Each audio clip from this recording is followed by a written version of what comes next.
Yo, yo, hello, and welcome in to a very special edition, unnecessary roughness here today. As I am T Bob Abear, she is Megan making money, and this has been quite the Sunday. As over the last few hours, there seemed to be a gaining in momentum around the discussion of Brian Kelly and firing him from LSU. I don't know what my hair is doing. I need a hat. And again, like I said, it's been building over the last few hours, and basically, I would say about 2-3 hours ago, it was starting to become like a done deal in circles that Brian Kelly would be out as the LSU head football coach, and Pete Thamel just basically confirmed what a lot of the people close to the situation had been whispering about. So here's what we're going to do. There's a ton of rumors right now. There's a ton of unknown. And so I think we'll kind of get into it all. If you have any questions, we get to that. We'll get into some of the rumors that we're maybe hearing about all this and how it went down. And of course, I'm joined by Megan Making Money, our other Barstool massive LSU fan. Meg, what's up?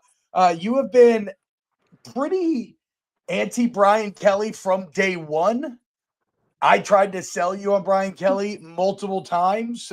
You staunchly rejected all of my advances. Yep. How does it feel? And by the way, guys, sorry, we'll get into details. We don't know details yet. We don't know buyout amount. I'm hearing a ton of rumors about him saying no to negotiated settlement, him saying yes. Obviously, future jobs are offset. We'll get into all that. But Megan, raw emotional reaction. How are you feeling to Brian Kelly being out at LSU? You said it best, T-Bob. You tried to sell me on all of the BK, this is going to be good for us, et cetera, et cetera.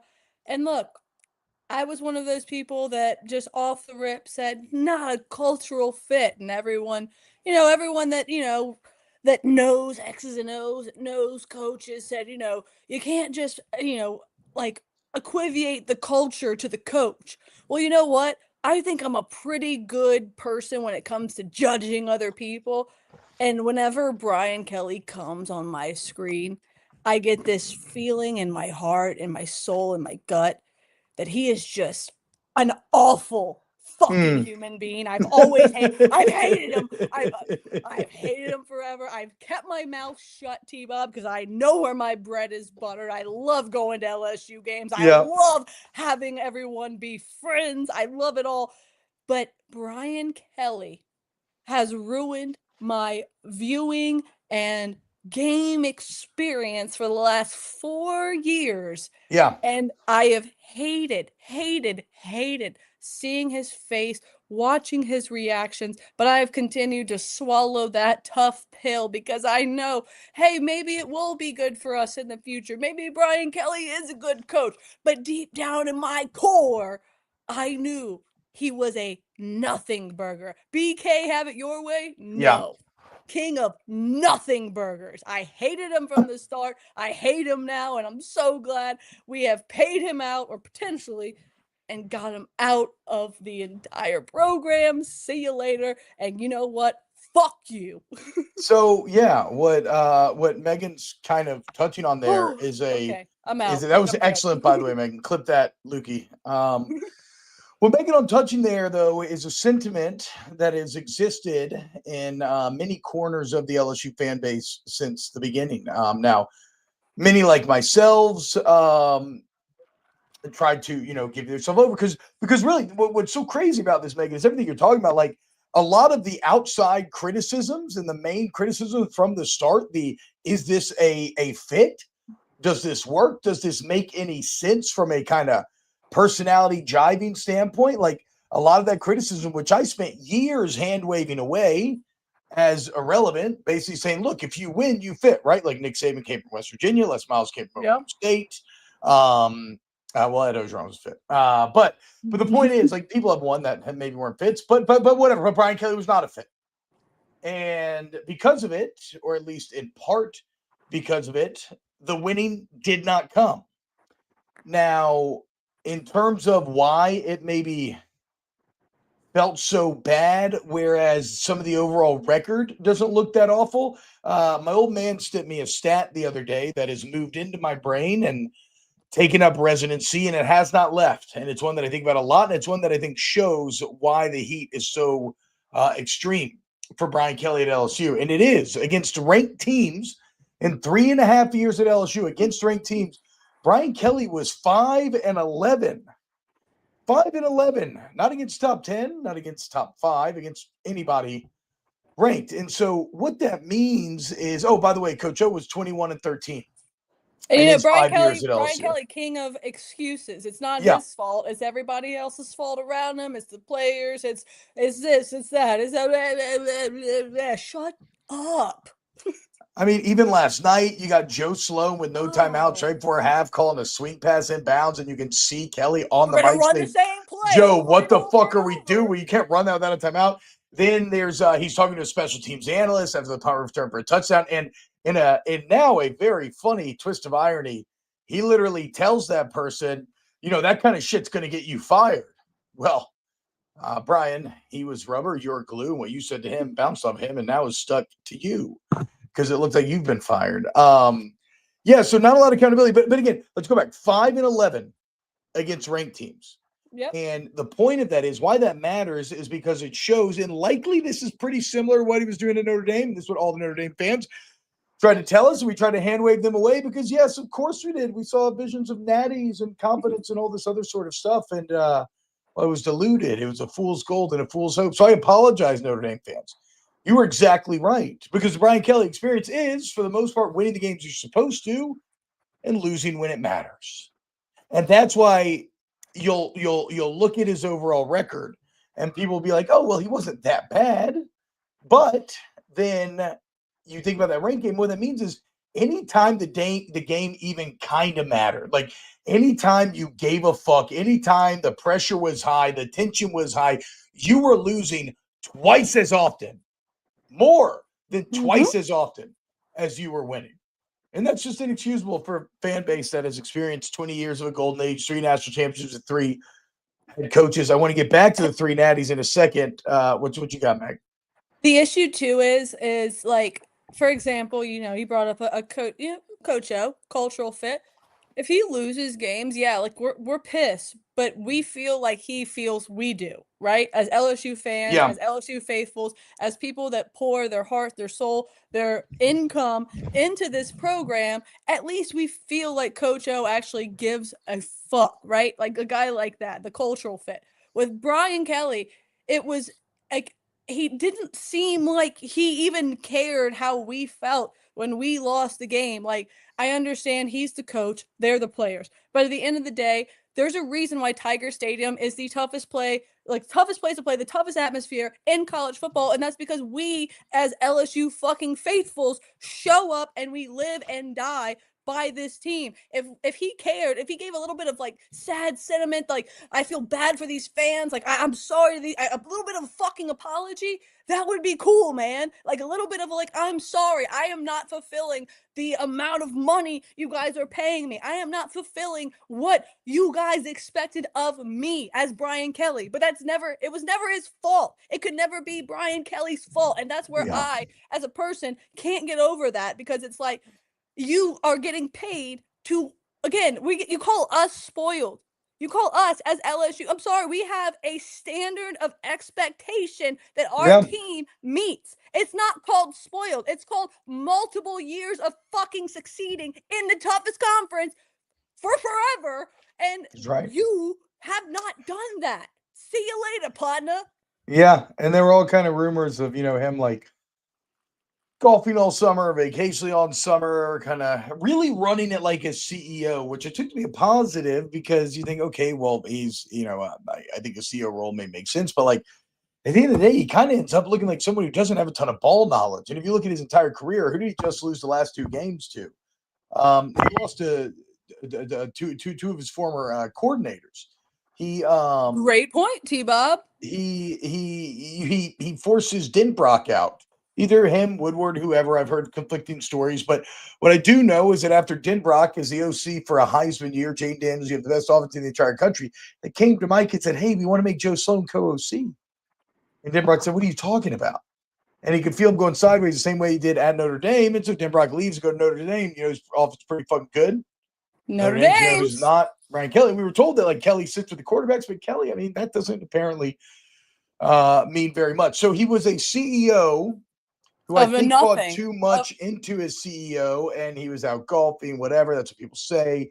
Maybe a little above it all, and then would kind of show up to camp and try to get ready. And well, when you look at how unprepared LSU would be every single week one, maybe say for this year, that yeah, you could kind of feel that it felt like a man that did not know his team inside and out.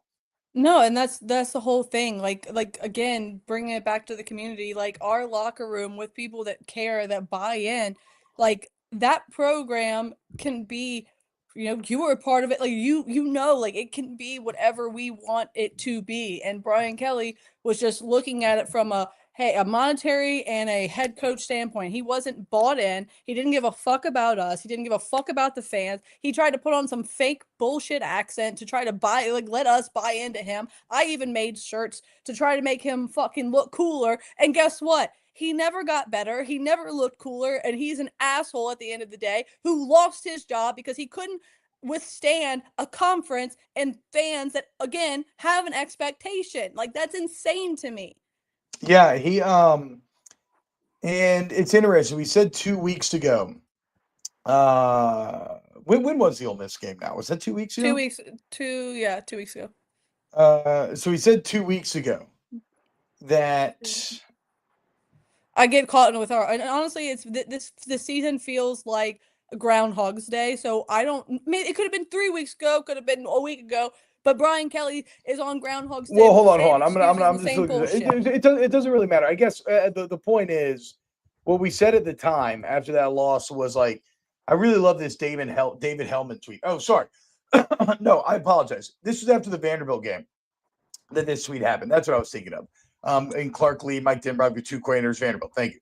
After that Vanderbilt game, where you had a Vanderbilt team that very clearly pushed around and dominated an LSU team physically, mentally, toughness-wise. David Hellman tweeted, spiritually, the Brian Kelly era is over.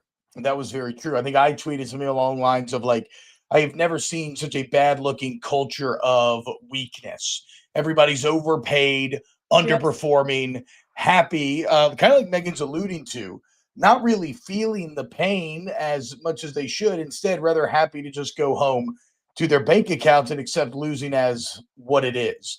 A culture that had never existed before. Again, getting bitched physically and pushed around and not standing up for yourself, not being able to fight back, not intimidating anybody for years. All respect to Vanderbilt, but at the same time, this was a program that we laughed at as LSU faithfuls whenever they were on the schedule. This was an easy win for so many years. So the fact, again, all respect to Vanderbilt. This is not a disrespectful thing awesome, to them. But no, Megan, your point, this is how I would make it, is that, and so you can always, when you want to judge a coach, you can look at, I've always looked at like blue chip ratio, right? What's your raw amount of talent you have on the team, 4 and 5 stars? And are you performing kind of above where that would rank in the country, or are you performing below? And LSU has fallen woefully short. You have the top 10 roster, they've not played like that at all. There's a ton of teams like that, right? And then you see a team like Vanderbilt that's wildly overperforming. But now I've added a second metric, which is basically just how much funds are you investing into the program? How much money are you spending? And when you look at other schools that are spending that much, are you performing at their level or are you below expectation? And Kelly is falling woefully short in both cases. And that's why, like in A&M's right there with you in blue chip ratio. They're right there with you in spending. They may a little ahead of you. But with Vanderbilt's about half of you in each. And so for them to come out and dominate you so thoroughly, that is a sign of a broken culture, a broken team, and a team that has forgotten the face of its father. And that's what's key here. LSU has lost what's once made LSU great. And I'm going to get to Tommy Moffett in a little bit because I think he's kind of the key behind this entire thing. But LSU has lost what once made them great. This toughness, this intimidation factor. I was talking to people at the game last night, and to see, it's sad how far we've fallen. to see the Texas A&M crowd sawed off in the LSU student section. And then when LSU scores a meaningless touchdown to finally score 25 points against a Power 4 team for the first time all season, they do the fucking LED light show. There's fireworks. I had a buddy at the game who I trust very much. Read the room. He said, oh yeah, the best sign ever. He said, so LSU, all their hype videos always talk about a pantheon of concrete and steel. He said, this is a pantheon of concrete and steel, not Bella Noche with their fucking light show and their fireworks and their LED. They were going to do a fucking drone show. How about you win the fucking game? I'm with you, but if we had a fucking fire-ass coach and we were winning games, that light show would be cool as fuck. It doesn't matter, but that's not the point. They've forgotten the face of their father. They've forgotten what actually matters. Winning. The stadium experience is cool if the fucking team is good. Yeah. So fuck all that other shit. Get back to basics. That's what A&M did. We resembled Jimbo Fisher A&M. Overpaid, underperforming, spoiled individuals, head up the ass, everybody looking out for themselves. Mm-hmm. A&M humbled themselves and they hired Mike Elko, and then they hired Tommy Moffett. And let me tell you about Tommy Moffett. And I will say this. I obviously will be a bit biased here because Brian Kelly for that, by the way. We're going to get to that. We're going to get to that. Him. Well, yeah, we'll motherfuck him all night. Let's do it. So Tommy Moffett was hired by Nick Saban to be the strength coach in the year 2000. Before that, he was at Tennessee. He was also at Miami. I believe he was part of national championship programs of both. He comes to LSU as a head strength coach. He's a multi-time national strength coach of the year. He is the reason why you had, and I have said this consistently during college, after college, into my late 20s, and in my early 30s, now heading in my late 30s. Tommy Moffett, his 21 years at LSU, he was the common denominator. He was the X factor. Why did you win 3 national championships under 3 different coaches? Why did the culture remain so strong through 3 different coaches? Why did the NFL talent continue to produce through 3 different coaches and cultures? Because Tommy motherfucking Moffett was there the entire time. And I'm going to tell you a little story, this little anecdote. Now, I'm not saying this is reportable. So if you want to say allegedly, I'll say allegedly. It's what a little birdie told me. Is that when O was getting fired, Nick Saban wanted to hire Tommy Moffett to be the Alabama strength coach. Scott Woodward, in order to convince Tommy Moffett not to leave, told him he would survive the regime change. Only then for Brian Kelly and Scott Woodward to turn around and fire Tommy Moffett on a rainy fucking day. This honorable night, this best among all, this leader, this man who had produced 21 years of football players that would take a bullet for him. Quite easily the best coach that I've ever had in my entire life. A man who I would follow into battle still to this day. I would die for this man. A man who taught me more about life and overcoming adversity than anybody ever will. They fired this man in the rain, packing his bags, sent him on his way. And for a couple of years there, he had to wander the desert in exile.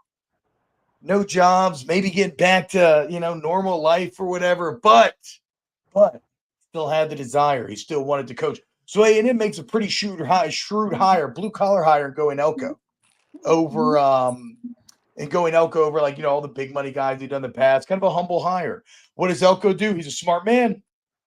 He finds other humble men. Doesn't have a job. He gives Tommy Moffett the strength coach job. And it's crazy because, again, at the time, I think Moffett was like pitching himself to Vanderbilt. Like he was desperately trying to get a job, and A&M's like, oh, fuck, you're still available. Okay, the man loves football. And we had 2 years ago, you can go look at my old Snaps YouTube channel. I'll tweet out the video again. I tweeted out the other day. I tweeted out again. When he was hired at A&M, I said, this is a fucking problem. Yep. Like, I don't know what the wins and losses will be, but I can guarantee one thing, and it is that A&M will no longer be pussies. That they will be tough. And now, 2 years later, even after beating their ass at College Station last year, that's one thing. But 2 years later, who arrives back at Death Valley, the house that he built, at the head of a conquering army? The man, an honorable knight, the best among us, who built LSU, the man Tommy dishonored, the motherfucking man Moffett. betrayed and forced into exile. And then he returns at the head of a Texas A&M army to slay the emperor that has poisoned the lands that he once held so dear. I'll be damned if he didn't gone and done it. It's unbelievable. It's a tale straight out of ancient times, a mythological hero. Did you see how fucking tough A&M looked? Not Did you just see that. them mentally bitch LSU talking shit? LSU didn't want none. They were shaking in their fucking boots, and I'm glad because adversity reveals the man. And I thought this team smelled like bitch, and they got proven to be a bitch last night by Tommy fucking Moffett. And you know what? Last night, watching that game, of course, I bleed fucking purple and gold. I'm rooting for this team. But at the end of the day, I knew that what I really wanted was for fucking Brian Kelly to be gone. It sucks to watch us lose. It sucks to watch us suck.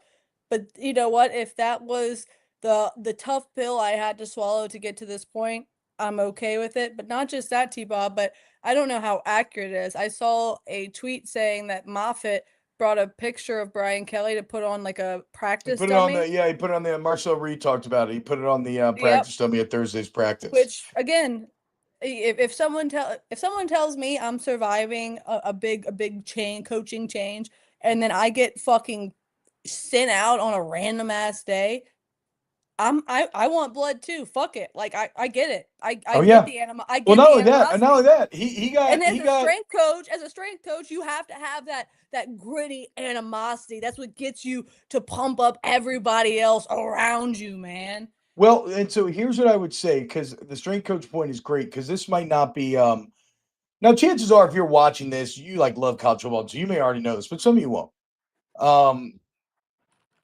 You train for football 365 days a year. It's a year-round ordeal, right?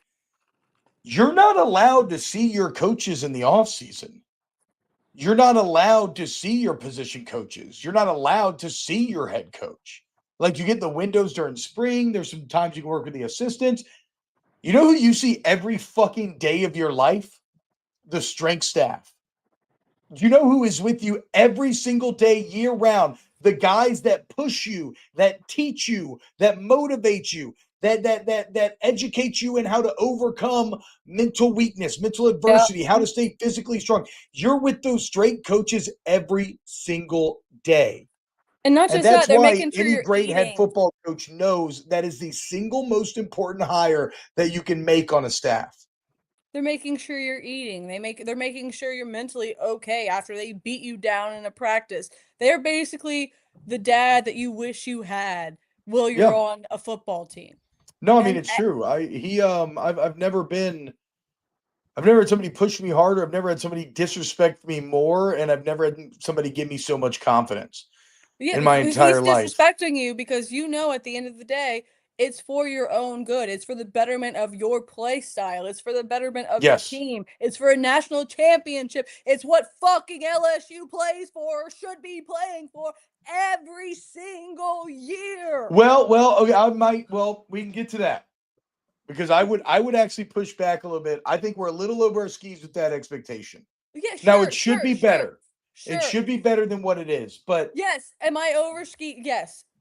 But right now, after firing this awful human being, I feel like our ceiling could never be higher. We have a chance to put someone in position to make the right decisions, to look at everything Brian Kelly has done over the last 4 years, for a presidency, for him, for them to figure out what he did wrong, what he said wrong, how he recruited wrong. He laid out the game plan for whatever coach we get next to do it the right fucking way. I don't know. I mean, we'll get into next coach. Wrong. I know. I understand what you're saying. We'll get into next coach. I get a bit more wary, but Okay, but hold No, on. Okay, look, I'm wary. All I'm saying though is whoever comes in this job, if they look at the last 4 years, if they want to keep this job, if they want to keep the fans happy, if they want to keep the NIL money flowing, they have to look at what he has not done right over the last 4 years that's to be true. I mean, that successful. is true. That is objectively true. Yes, yes, yes. Whether or not they'll be able to do it, I don't know. But you are right Right. about that. But my Kelly has my but shown my a lot of the blue expectations work are about what not high to and do. my hopes are high. So I would say this last thing on Moffett here, because you hit on it and something I'm very fond of saying, but like when you're talking about the player coach relationship, ultimately, the one thing you really want more than anything else is can I trust that if I do what this man is telling me to do, even if I don't want to do it, even if it sounds dumb to me, even if I'm afraid to do it, if I do what this man is telling me to do I trust that it will make me better? And I have never had that implicit, sincere, or extreme level of trust in any coach that I have ever had, save for Tommy Moffett. I knew everything, and he always had made me do shit I didn't want to do, but I knew everything was to make me better at the end of the day. And that's why you see guys from the 2017 speaking about Tommy Moffett. I mean, even before that, you saw Ryan Clark tweeting about it. You see the 03 guys tweeting about it, the 07 guys, the 11 guys, the 15 guys, the 19 guys, because he was the X factor behind the culture that you are now trying to reattain. Right. You have to get that Tommy Moffett toughness culture back. So Kelly out. Before we get to the next coaches, let's get to a couple questions. Ask questions, guys. Reactions. What do you want to see here? Yeah, because T Bob and I are in it for the long haul. Whatever you guys want to talk about, we are here. We've spent 4 years literally basically on our knees in sharp rocks, just Uh, fighting through um, everything. okay, Pete Up says, could Mount be a head coach? I don't know why we keep talking about it so much. Again, I think strength coaches are X factor hires.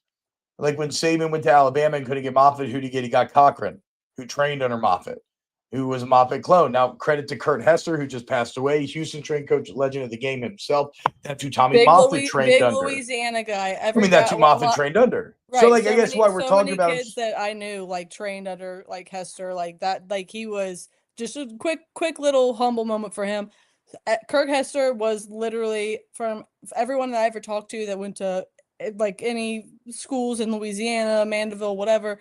Like he was a pivotal. Again, you talk about strength coaches. Like that guy was such a hard ass to so many people, but so many Yeah, people respect the shit out of him. And again, just I respect to him and his family, and I feel terrible for everything. And he fought a really tough fight. So yeah, just a quick little word of encouragement and some positive vibes for the Hester family. I agree. I agree. A legend, right? Again, I'm very appropriate to eulogize him and mention him and honor him on this day where one of his former acolytes in Coach Moffitt has taken center stage. But that's why we're talking about it, man, because he is. Why does LSU feel like A&M, and why does A&M now feel like old LSU? He is the connective tissue. He is the reason. It's like Um, whenever you like put a transplant liver in the other person, you always want to like feel like, oh, how do they feel any different now that they have another piece of someone else's organ inside of them?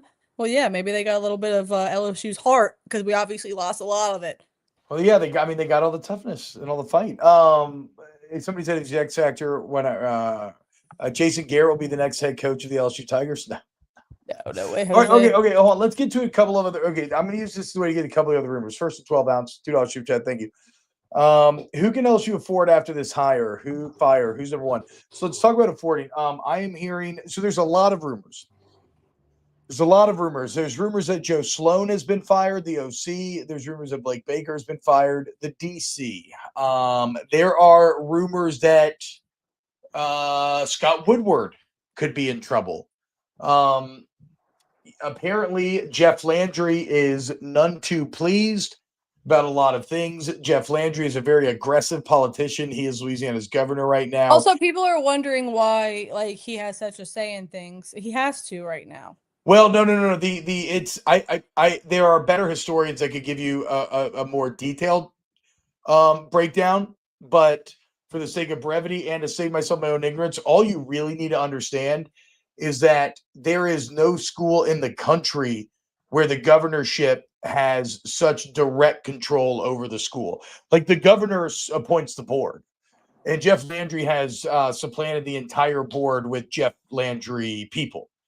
And he is, and when you talk about what Louisiana, what LSU means to the state of Louisiana and LSU football, I would argue that it's up there with anything as important as a football program can be to any state in the entire country. So the governor knows who butters his bread. He knows what he needs to be good, and well, he has a ton of control to do so. What did that? No, not right now. Sorry, my bad, y'all. Hey, look, it's Sunday. We both have families. People understand. You know, LSU football is very important, but you know, family comes first. No, And what happens? no, You know what? That's why we'll be LSU good. football has always been so successful because it's always been a family. But anyway, not in the way Brian Kelly said it. So I've heard a lot of rumors about potential more firings coming. Oh, and then basically that Landry could be going after Woodward as well. We will have to wait and see in that Now, let me ask regard. you your opinion. What do you think about the Woodward firing, if possible? I mean, it's a weird thing because you've been good at all the other sports, That's what we were talking right? about. That's why I But asked. We were talking about this last week. football matters more than anything. And at the end of the day, like that's what makes money and that's what makes everything happen. So I don't know. Yeah. I'm kind of in this. I'm in the same boat with you. Like I'll go on the record of saying I don't think it's his fault. Because again, well, so I think I would say this. I think that people I think there's a few things working against Woodward. First off is the Jimbo contract at A&M. Yeah, he was responsible for that. And so that is very reminiscent of this situation. So people are definitely looking at that. I think also apparently there is anger about Will Wade ever being let go in the first place. And that is now coming back to roost as well. There's a lot of smoke on the street that a lot of alleged rumors that the Southeastern president will be the next president. Or excuse me, the McNeese president will be the next president of LSU. LSU is not currently a president, and that he may want to bring Will Wade back. So whatever. Okay, you know what? Wouldn't hate it. Yeah, we'll see. We'll see what happens with all of that. But look, I'm looking at my phone. I'm looking at all the stories coming in right now. What's updated? Because I know, again, our phones have been buzzing for a long time, but it's like it's so hard to come online and like report unless everything is finalized.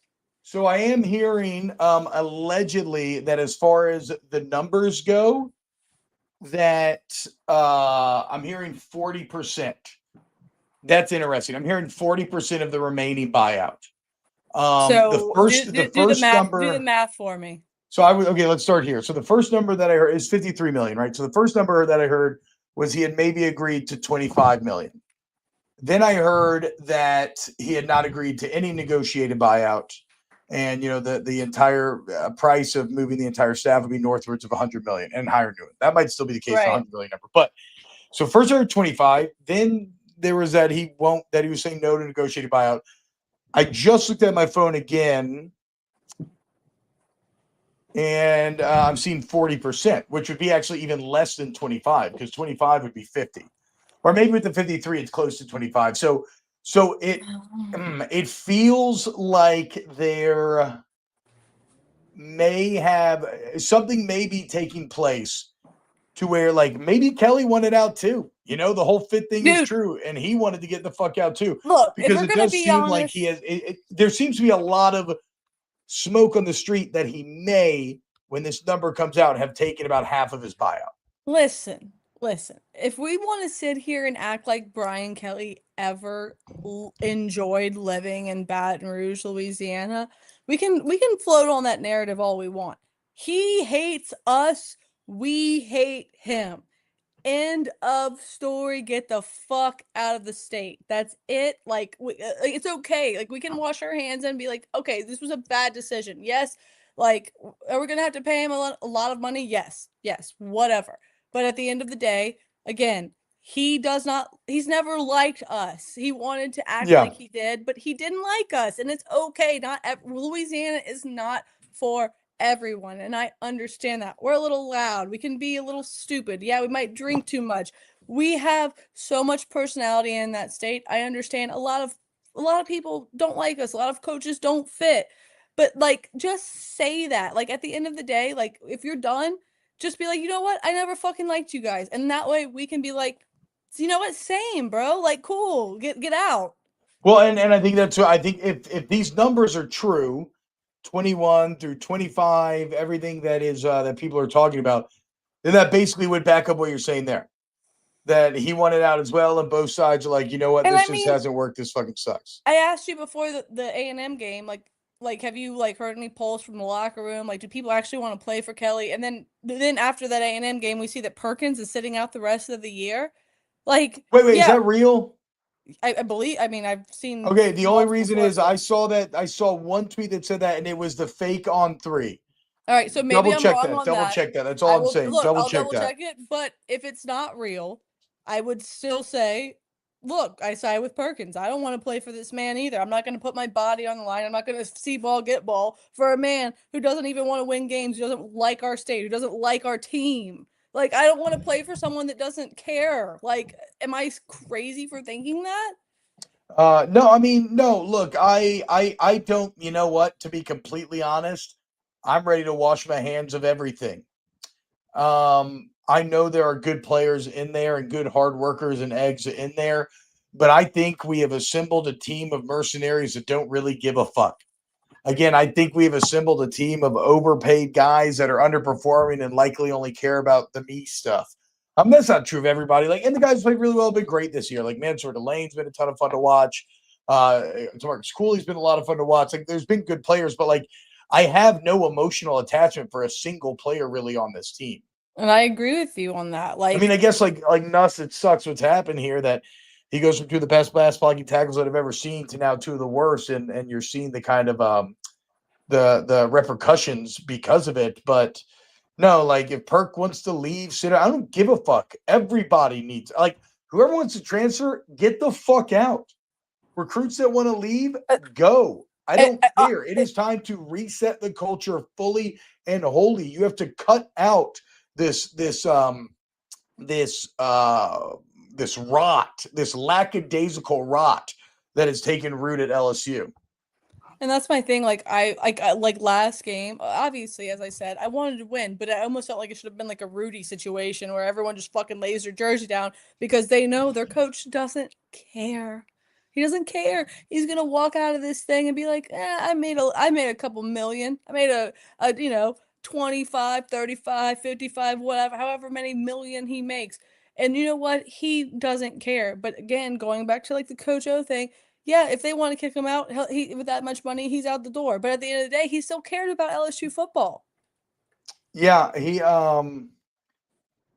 and look and O had to go as well, but I mean, like the results he had kind of lost his way, but he when he was at his best, he was better than Brian Kelly's best. Again, And 21 even and 13. at least it also felt better. Like the losses felt heartfelt. They didn't feel like another like a CEO transaction. What happens when we Yeah. lose these games right now? It feels like a business transaction. That's not why I fell in love with LSU football.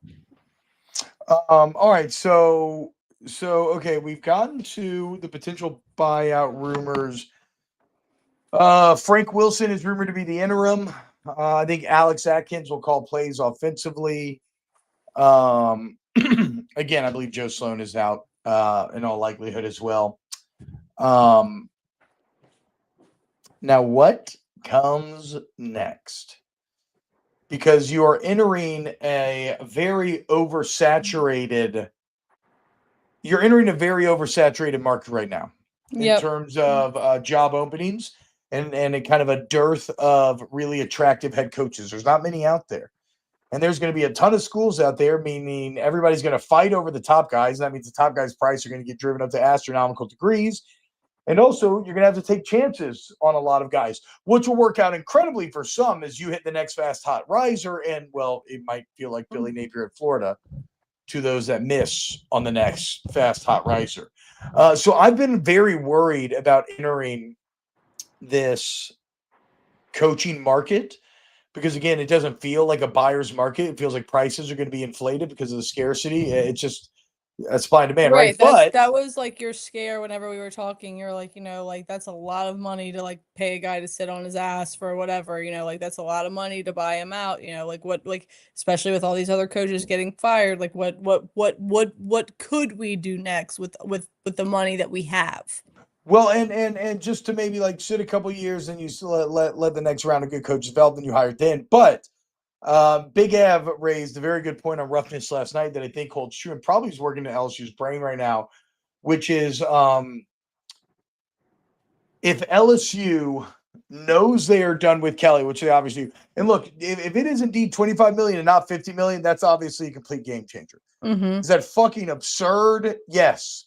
Is it crazy that we can be like, oh, 25 million for somebody not to work? Yes. Is it a sign of broken society? Yes. Yes, but with it is NIL, different. like people are paying $12 million for a quarterback. Like people have money, it will come. Money It comes. is different. It is vastly different. 25 and 50 is. So I think what LSU's probably thinking here, you're done with Kelly, right? There's so many big job openings. There's going to be so many new hires, meaning any candidate you would really want is likely going to be snatched up for the next 3 years. Meaning that if you were to do this next season and then you wanted to look at candidates, you would have to go with whatever the new hot name was because anybody that you really probably wanted got bought up last season. So I think, yes, LSU is entering an oversaturated market, but they're entering with the confidence of believing that they are the best job. And that's what Big Ev pointed out. And I think that's probably, again, I'm not saying the best job. I think you could argue that they are. Maybe unless Texas comes open. I will say it's the best job. I'm sorry. Like, people can argue with me. They can call me a homer, whatever. LSU is the best job. It is the best environment in college football when our team is good, when our fans are in the stand. There's a reason why LSU has always been the number one college football most hostile environment. It is the best fucking place to be to watch college football. I understand football, whether this is about Big Ten, blah, blah, whatever.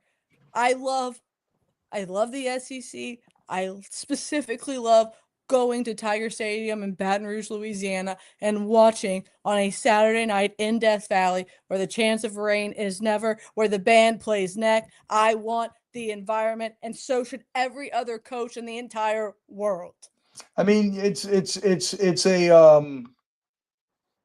job that has immense natural resources. If you think about the per capita talent that's going to be right there in your state, it's a job that is maybe still yet to be proven in the new era. Can they keep up with the Joneses? But again, financially, you actually have.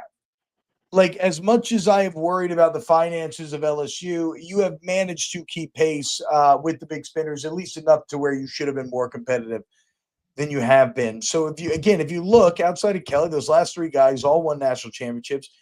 You would imagine that potential is still there, though maybe it's not in the new era. Maybe it's not. I think it is. Maybe it's not. But I think a lot of people still agree with that. And so, yeah, many would say, again, if Texas doesn't come open, I think a lot of people would say that this is the best job available. So who then do you go after? And right now there is one name who clearly stands above the rest. It's a name that everybody wants right now, and it's the man who just beat you a few weeks ago. It is Lane Kiffin at Ole Miss. Yep. Right now, Ole Miss reportedly has like a $12 million offer on the table to him. There's all kind of rumors swirling that Florida's offering 13, meaning if LSU wants to play, that 12-13 number seems like the starting point of the conversation. I have always heard that Lane would crawl to LSU. Would love to go there, but I've also heard that Lane would crawl to Auburn. He said no to them. I've heard Lane crawl to Florida. He might say no to them right now. So I think people sometimes overestimate their read on Lane Kiffin. But yeah, I mean, if you're starting, I think you kick some tires on Saban just because that's the guy who kicked this all off. Does he have any desires left? And then probably realistic 1A would be Lane Kiffin. Yeah, so I've had my Lane Kiffin back and forth in the past. Is he the guy that I might have always wanted? Potentially.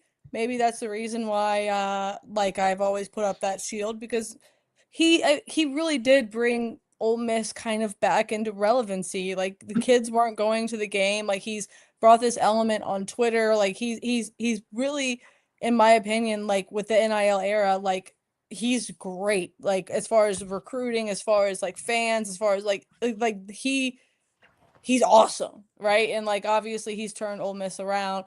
And, like he did say after that last win, he pointed to the student section. He said he's not going anywhere, but Yeah. the LSU job was not open yet. Yeah. So could it happen? It could. I've seen other like potential names thrown out there that could they work? Maybe, but do I want them? I'm not really sure. Yeah, it's I don't that's kind of, I mean, again, I think Kelly had to go, right? That much was obvious. That's but where there I'm is at. there's no name out there that is too inherently exciting.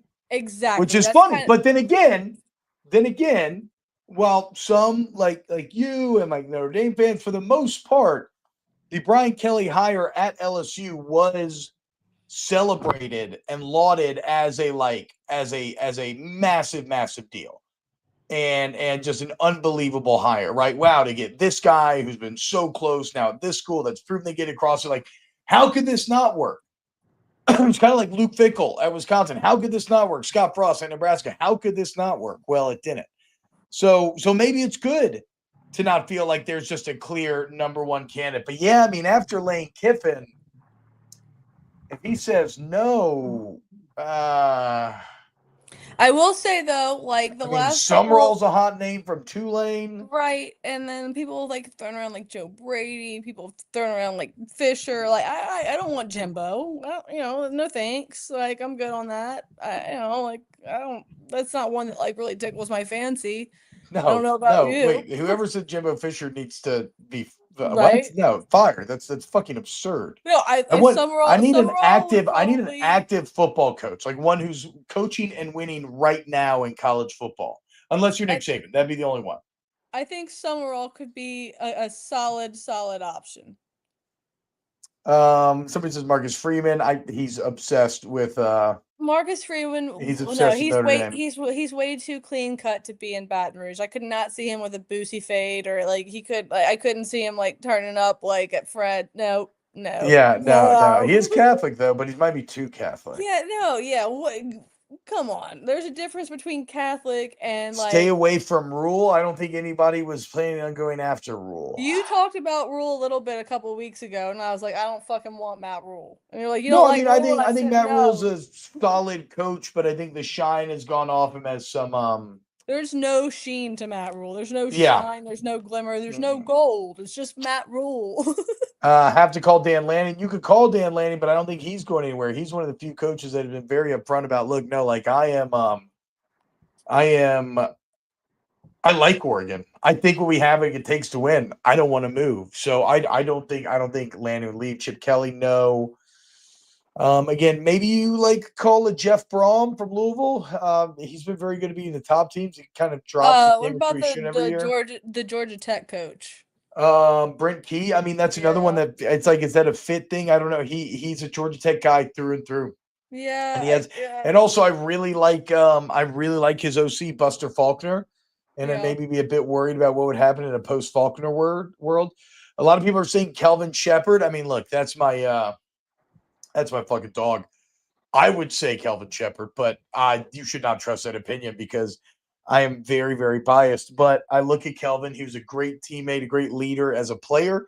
He was a really good NFL player for a long time, and then he joined Dan Campbell's staff, and he has now worked his way up to the ranks as the defensive coordinator of the Detroit Lions, and he is beating ass.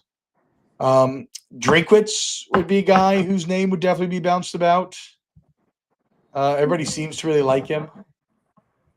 I don't know about Alex Golish. I'm a little worried about Golish, and it's kind of unfair to him because I think maybe Liam or Ev or somebody made this point the other night.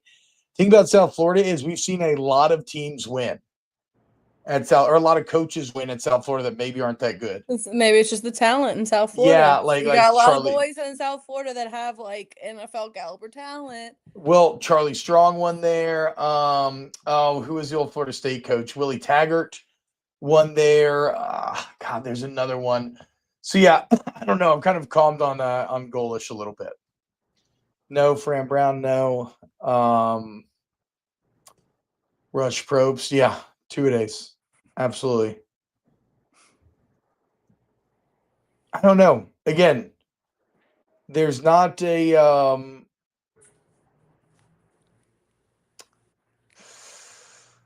Dan Mullen. There's not going to be. I'll pass on that one.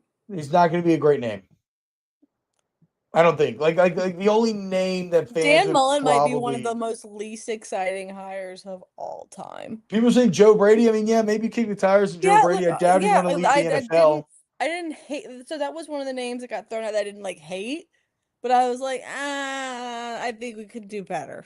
James Franklin? No, absolutely fucking not. No, absolutely not. That's Brian Kelly. Like again, no, absolutely fucking not. Send Brian Kelly to Penn State though. Jerry Maguire, no. Yeah, point is, I don't know. It's tough. Josh Heupel, hell yeah. Come on, Hypes. I would take Josh Heupel probably, but again, I don't. Yeah, Coach O, bring him back. Whatever. I would love to just put Coach O on staff for recruiting purposes. Again, if we can find the money to do that, wouldn't hate it, guys. He's out there. He said he's looking for a job. He said he would actually be down to be a position coach, but it'd have to be a team that he feels has a chance to win the national championship. Come back, Coach. PJ Feck, Chris Kingsbury. No, Brian Harline again, but this is kind of Lincoln Riley. That's one I wouldn't hate. This is the point of a lot of the conversation, though. Why I said, like, man, you got to be real concerned about firing Kelly is just that, like, the names are out there. But then again, you can't not fire someone because you're just scared that you can't find the next big guy. So, I don't want to say whoever is replacing Kelly will be better than him, but like right now, the coaching, like my coaching floor is so low with the bar being Brian Kelly. Like it just like I love this team so much. It just disgusted me every week that I was putting my heart and my soul in the hands of a man that I just don't trust or like. Yeah, I mean it could go lower, I would say, but yeah, I don't want. Yeah, but again, but they can't stop you from. They can't stop my heart from feeling the way it does. Joel says, I'm going to go through the super chat so we can call it. Joel, $5. Brian Kelly's a football terrorist. Congrats, LSU fans. Marshall Chili's $5. Don't say T-Bob. Don't say Texas A&M never did anything nice to you guys. You're welcome. Facts. Yeah, I guess this makes up for when you kept Miles employed when he was going to be fired back in the day, and then LSU beat A&M, and they carried Les off on their shoulders, and they ended up keeping him only to fire him later next year. You love Les, don't you, T-Bob? I in my older age, I am thankful to Les as the architect of my favorite teams and some of the best memories that I've ever had, as being like kind of the guy who put that together. I don't have like a ton of warmth, but I also don't have like a ton of hate. He was a boss. And again, as you get older and you kind of let go of things, you learn like, okay, you know what though? Like he put together. I'm glad you let go of it. I did. I carried a lot of anger for how things ended. Every LSU fan watching right now is giggling. Joel, $2 get Tulane's coach. Yeah, it's John Summerall. Again, I think he's at the top of Auburn, Florida, a lot of people's boards. Who's your coaching wish list? IMO, there's not a school in the country that could afford Lanning, which is Chad seems to think it's a possibility. Yeah, I mean, again, I don't think Lanning would leave. But you do kick the tires there. Again, you like the impossible guys, you at least call like a Just like Saban, Lanning. shooter, Yeah. hey, shooters shoot. Yeah. You Yeah. know, why Maybe there's not? some NFL guys floating around out there that I'm not thinking about. So you call the impossible. You try to put together real offers for the maybe possible. Like if you really want Lane Kiffin, you try to get a $13 million offer together, whatever the case may be. But yeah, the wish list I have to think about more. Evan Perry, thank you for the $2. Joel Summerall, great short-term hire and long-term hire. Bring Tulane dudes. Knows the air for recruiting. Is a Southern guy, Texas, and has SEC experience, 20 years experience. Yeah, Summerall's great, man. Again, I think he will be either. I mean, there's Auburn. I think he'll be highly considered. I mean, like, Auburn seems to be in on Summerall right now. Is the smoke on the street? Again, I wouldn't hate it. Again, maybe not for long term, but just for a little while. You know. Every $2, LSU is Greece. That's right, guys. That's right. You know, sometimes it's incredible art, and sometimes it's economic collapse. $5 for BJ. Scott Woodward only negotiates $50 million. Only negotiates at $50 million intervals. Yeah, apparently. Yep. Right? Yep. Smoke break. $5. Summerall or bust. Low price, low floor, high ceiling, great culture. No, I mean, nothing. I don't know if it's or bust, but you're gonna go for it. Dub Nation, $10 or so, man. Saban or Kiffin incoming. What up, T-Bob? We'll see. We'll see. Zach Major, $10. T-Bob, line coach Jacob Hester, head coach. It's an awful idea. Hester. Idea, but I thank you for the $10, Zach. Jason, having $5. What does Mr. Making Money think? Meg, what does Mr. Making Money think about Kelly? He was in the same boat as me. He's very, very happy that Kelly's gone. He's loved this team for forever. His dad was one of the guys that actually went to school in the dorms in Tiger Stadium back in the day. He's one of the last people that were in that era where you had the dorms in Tiger Stadium. So been a long, long, long time fan. So he's ready to see Kelly go away. I'm checking my phone right now. I know I've been leaving mine on the side because I don't want to be rude, but I'm afraid I've missed something. Yeah, I want to. Did I just do a thumbs down on my thing on accident? That was crazy. Just like a pop. Yeah, it does it's in the little graphic. Sorry, I got distracted that was there. For Brian Kelly. It seems like people are, really trying to make the Lane thing happen. From seeing my phone. So they're definitely going to pursue that for all it's worth, whether or not he'll leave. Hey, Landry is dating an LSU boy. Not just that. Again, I think I brought this up earlier, but didn't go fully through with a thought. Between Landry with Whit Weeks and then the fact that it was 2 weeks ago, Lane's son went to LSU for the game. Like they were very much like everyone's really bought into LSU culture in the Kiffin house. It seems like. Just gonna throw that out there. Lane. All roads lead to Kiffin.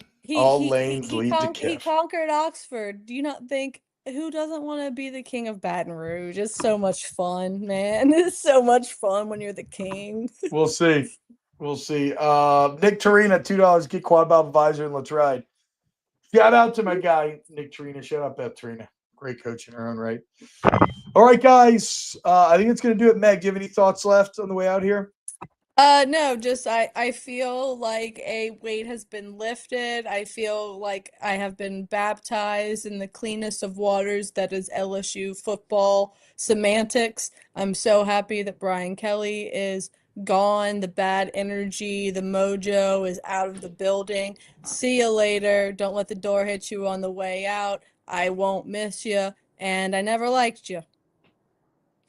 Yeah, it's it's all well said. It's a weird thing where I do have some trepidation over the future, but hopefully fortune favors the bold.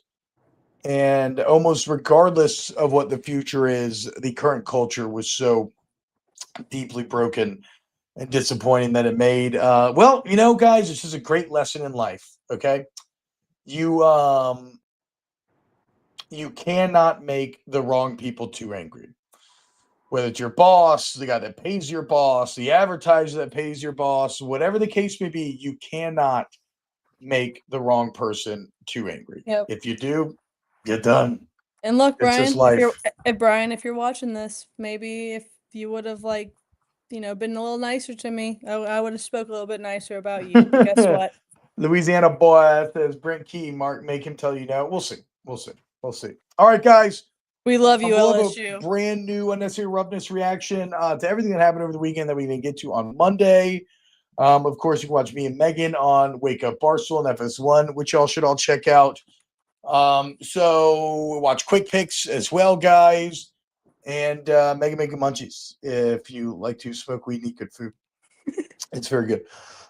All right, that'll do it for tonight. Meg, anything else? You good? Go Tigers? I'm good. Just go Tigers. Yeah. Hey, guys, it's time to start the rebuild. Okay. We're going up from here. At least it'll be more fun, I guess. We'll see.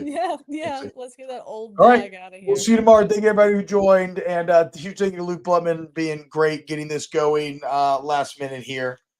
Great job, Lukey. Excellent work as always. There you go. See, look, Megan looking like Bella Noche herself. Fireworks going off. Let's be I didn't tough. know that could happen. That was Make fun. LSU tough Fun again. again. Tough. Okay, yes, fun. Well, fun is tough is fun. Fun is tough. Whatever. Tough All right, we fun. love you guys. See you tomorrow.